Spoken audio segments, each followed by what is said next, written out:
cuffs clicked tight around Marcus Reed's wrists, the cold metal biting into his skin as the deputy sneered. "Turn around, soldier boy. You're under arrest." Marcus didn't flinch, didn't speak, just stared straight ahead. His dark eyes steady as steel, his black skin catching the light in the dim shop. The crowd outside Bennett's Souvenir shop murmured, some chuckling, others pointing at the man in jeans and a baseball cap. To them, he was just another troublemaker in a sleepy Virginia town. But what they didn't know, what those deputies couldn't even guess, is that the man they'd cuffed was a black tomb guard, one of the elite chosen to honor the fallen at Arlington. And somewhere miles away, a colonel with a chest full of medals was already speeding toward Willow Creek, ready to turn this small-town mistake into a national reckoning. Before we dive into this story, where are you watching from? Let us know in the comments. And if you believe that values like honor, courage, and sacrifice still matter, join us in keeping their legacy alive. The sun hung low over the rolling hills of Virginia, casting long shadows across the quiet streets of Willow Creek, a small town just a few miles from Arlington National Cemetery. Marcus Reed, 32, stepped out of his beat-up rental car, his boots crunching on the gravel of a parking lot outside Bennett's Souvenir shop. He wasn't in his tomb guard uniform today, no navy blue coat, no kepi hat, no polished shoes, just jeans, a worn leather jacket, and a baseball cap pulled low over his close-cropped hair. But even in civilian clothes, Marcus, a black man with a soldier's bearing, carried the weight of his service, shoulders square, eyes sharp, every movement deliberate. He'd just finished a shift guarding the tomb of the unknown soldier. 21 steps, 21 seconds. The rhythm of honor etched into his bones. He was here for something simple, a gift for his mom's birthday. The bell above the shop door jingled as Marcus stepped inside.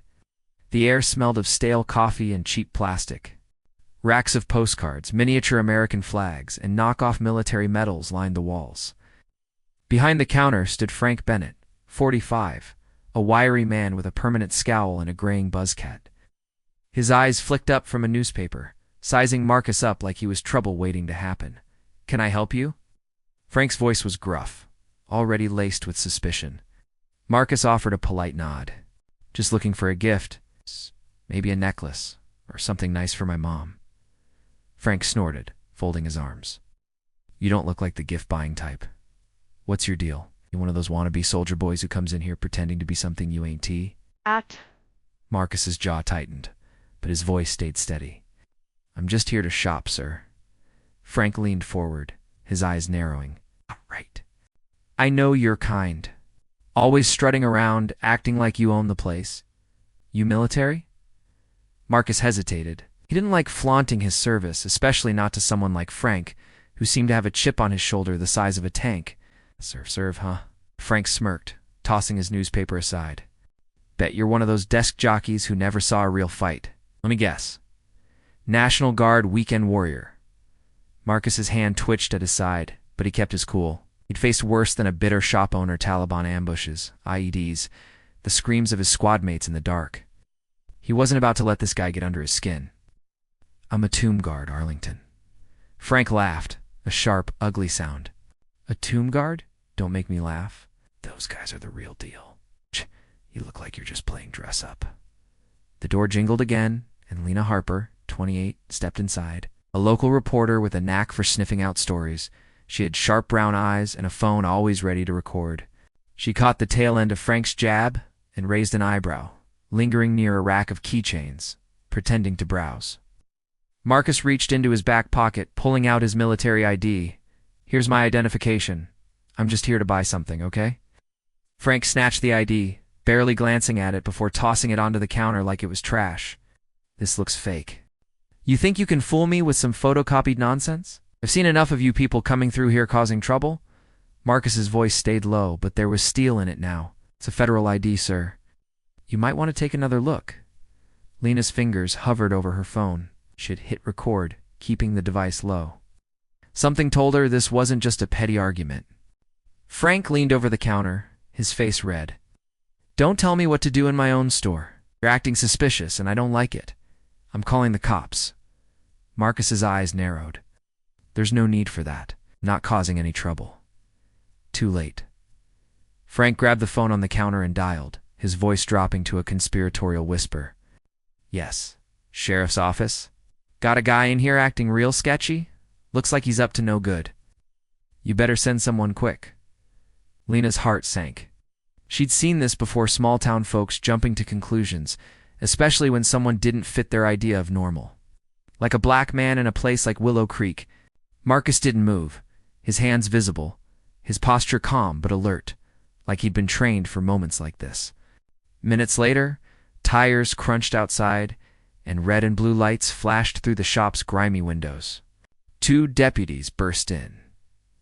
Deputy Bill Carson, a burly man in his 40s with a crew cut, and Deputy Nate Turner, younger, leaner, with a smirk that screamed trouble. Carson's hand was already on his holster. All right, what's going on here? Carson barked, his eyes locking onto Marcus. Frank pointed. This guy's causing a scene. Says he's some big-shot soldier, but I don't buy it. Check his ID. It's probably fake. Marcus raised his hand slowly, palms open. Officers. I'm Staff Sergeant Marcus Reed, active duty Army, Tomb Guard at Arlington. My ID is on the counter. I'm just trying to buy a gift. Turner snorted, picking up the ID and giving a cursory glance. Tomb Guard, huh? You expect us to believe that? You look like you're just passing through, stirring up trouble. Carson stepped closer, his voice low and menacing. Let's see your driver's license. Now, Marcus reached for his wallet, moving slowly. It's right here, along with my federal travel orders.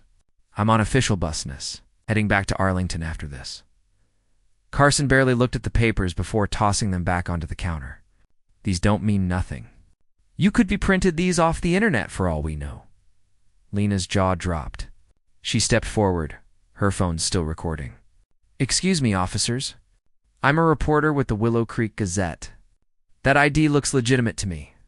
Maybe you should verify it before jumping to conclusions? Carson shot her a glare. Stay out of this, ma'am. This doesn't concern you. Marcus's voice cut through the tension, steady as ever. I'm asking you to call Arlington National Cemetery. Contact Colonel Robert Vance. He'll confirm who I am. Turner laughed, folding his arms. You heart this guy? Thinks he's got a direct line to some colonel. Turn around. Hands behind your back. Marcus didn't budge. Sir, you're making a mistake. I'm not resisting, but I'm not going anywhere until you verify my identity. Carson's face darkened. That's it. You're under arrest for obstruction. Before Marcus could respond, Turner grabbed his arm, twisting it hard. Marcus tensed but didn't fight back, his training kicking in. He knew struggling would only make things worse. The cuffs clicked shut, cold metal biting into his wrists. A small crowd had gathered outside, locals, few tourists, even an old man in a Vietnam veteran cap watching in stunned silence. Lena's voice rose, sharp and clear. You're detaining an active duty soldier without cause. I'm recording this, and it's going live right now. Sheth hit the button to live stream, her phone capturing every moment. The video feed showed Marcus a black tombguard.com, but cuffed. His military ID lying ignored on the counter, and the deputies' aggressive stances. Comments started, pouring in veterans, locals, strangers, all outraged. Inside, Frank smirked, arms crossed. That's what you get for acting like you're better than us.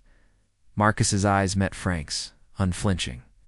I didn't think I'm better than anyone. I just want to do my job and honor the fallen. The old veteran outside pushed through the crowd, his voice shaky but firm. Let that man go. He's one of ours. I served in Nam, and I know a soldier when I see one. Carson ignored him, shoving Marcus toward Theodore. Let's go, tough guy. Marcus's phone, still on the counter, buzzed loudly. The screen lit up with Colonel Robert Vance's name. Lena grabbed it before Frank could, holding it up. Officers, this is Colonel Robert Vance from Arlington. You need to answer this. Turner hesitated, but Carson snatched the phone, his face sour. What? Colonel Vance's voice boomed through the speaker. This is Colonel Robert Vance, Arlington National Cemetery. UA redetaining staff, Sergeant Marcus Reed, a tomb guard under my command. Release him immediately and stand by for further instructions. Carson's face paled. But he tried to save face. We didn't know, sir. He was acting suspicious. Vance's voice was ice. You had his ID in your hands. You chose not to check. Release him now. The crowd outside was growing, phones out, recording everything. Lena's live stream was blowing up with thousands of views in minutes. The old veterans started chanting, "Free the soldier." Others joined in, their voices rising. Turner fumbled with his keys, unlocking cuffs with a scowl. Carson muttered something under his breath, avoiding Marcus's gaze. Marcus rubbed his wrists, his expression unreadable. He picked up his phone, the screen now cracked, and spoke calmly. "Colonel, I'm secure. Awaiting orders." Vance's voice softened slightly. "Stay where, Sergeant. We're coming to you." Within minutes, the roar of engines filled the air. 3 black SUVs screeched into the parking lot. Their doors flying open, Colonel Robert Vance, 55, stepped out, his uniform crisp, his eyes blazing. A team of military police flanked him, their presence commanding silence. The crowd parted as Vance strode toward Marcus. "Sergeant Reed, are you harmed?" Vance's voice carried across the lot. Marcus shook his head. "No, sir. Just a misunderstanding." Vance turned to the deputies, his face like stone.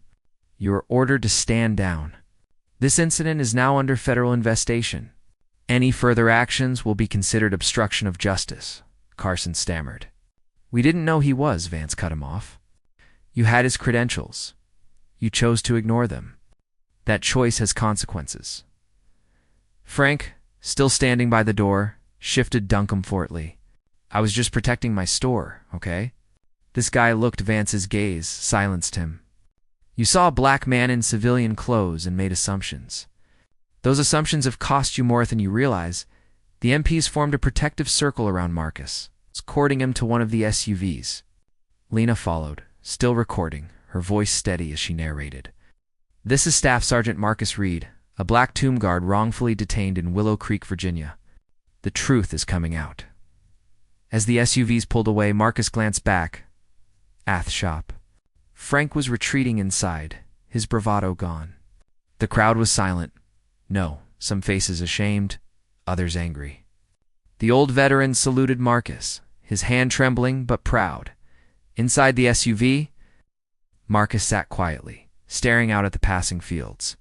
Vance broke the silence.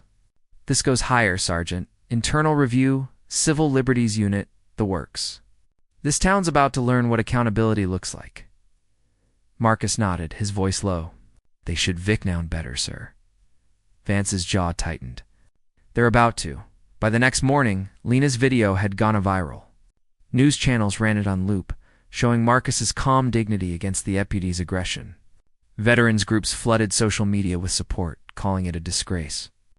Civil rights leaders labeled it a clear case of racial outrages. Even the governor issued a statement, calling the incident an affront to a national hero in Willow Creek. Sheriff John Ramsey faced a swarm of reporters outside his office. "We regret this incident," he mumbled, sweat beading on his forehead. "The officers involved are on administrative while pending a full investigation." A young reporter, emboldened by Lena's work, pressed him. "Sheriff, how could your deputies ignore a federal military ID? Was race a factor in this?" Ramsey fumbled, muttering about protocol and high tensions, but the crowd wasn't buying it.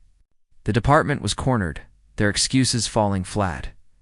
Meanwhile at Arlington, Marcus was back in his tomb guard uniform, preparing for his next shift. Colonel Vance pulled him aside. "You did the right thing, Sergeant. You kept your head and your honor. That's what makes you one of us." Marcus nodded, his voice steady. "I didn't do it for me, sir. I did it for the ones we guard." Vance placed a hand on his shoulder. "I know, and they'd be proud." The news kept spreading. Anonymous source leaked that deputies Carson and Turner had a history of complaints, excessive force. Biased stops, all swept under the rug. Not this time. The Department of Justice opened an investigation, and civil rights lawyers filed complaints on Marcus's behalf. Willow Creek wasn't just a dot on a map anymore. It was a flashpoint. A week later, Marcus stood at a podium outside Arlington's main gates, his dress uniform gleaming under the midday sun. Cameras lined up, microphones piled high. Reporters whispered, their phones buzzing with updates. Marcus hadn't wanted the spotlight, but Colonel Vance had been clear. "Your voice matters, Sergeant. Use it." Marcus stepped to the mic, his gaze steady. "I'm Staff Sergeant Marcus Reed, Tomb Guard, United States Army. For 10 years. I've served this nation in battlefields in the dark. And now at the tomb, oft unknown soldier. My job is to honor those who gave everything. But a week ago in Willow Creek, that honor was questioned not because of my actions, because of what someone thought I was." He paused, letting the words sink in. Their crowd veterans, families, students with handmade signs hung on every word. I was judged by my appearance, by the color of my skin, not my service. I was cuffed, dismissed, and disrespected. But I'm not here for pity. I'm harebacked. Silence isn't an option. Respect isn't negotiable. And honor isn't something you can take away. The reporters scribbled furiously, but Marcus wasn't speaking to them. He was speaking to the kid watching at home, the veteran feeling forgotten, the person who'd been judged unfairly. We guard the knowns because they represent every soldier who gave their life for this country. If we can't respect the living, how can we honor the fallen? He stepped back, the applause starting small, but growing loud, a wave of sound that drowned out the camera's clicks. Lena, in the crowd, smiled, her article already drafted, ready to tell the world about a black soldier who stood tall. As Marcus walked back toward the cemetery, his steps were steady, just like they were at the tomb. He knew the fight wasn't over, not for him, not for anyone who'd felt invisible. But he also knew something else. Honor wasn't in the medals or the uniform. It was in standing up, speaking out, never letting anyone take away what you'd earned. Back at the tomb, under a gray sky, Marcus took his post. 21 steps, 21 seconds, the rhythm unbroken. The world was watching now, but he wasn't guarding for them. He was guarding for Theffel and for the truth, and for every person who'd ever been told they did it belong. And as the rain began to fall, Marcus Reed, a black tomb guard, stuttler than ever, a sentinel of honor, unforgotten,